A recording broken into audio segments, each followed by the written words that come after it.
విధంగా స్వాతంత్ర జాతీయ ఉద్యమాన్ని ఆ ప్రాంతంలో బలపరిచి ప్రజలలో చైతన్యం కలిగించాను. యాక్టివ్ కాంగ్రెస్ మెంబర్గా నేను పేరు పొందినాను.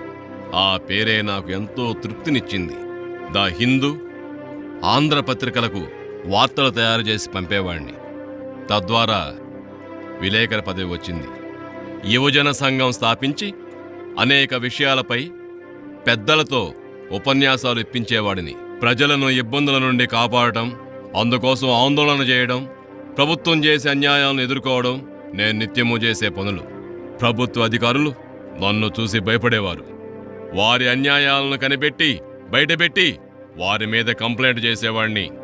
1937లో రాష్ట్ర అసెంబ్లీ ఎన్నికలు జరిగి కాంగ్రెస్ మంత్రివర్గం ఏర్పడింది. 1939లో జిల్లా రాజకీయ మహాసభను జమ్మలమడుగులో శ్రీ దుగ్గిరాల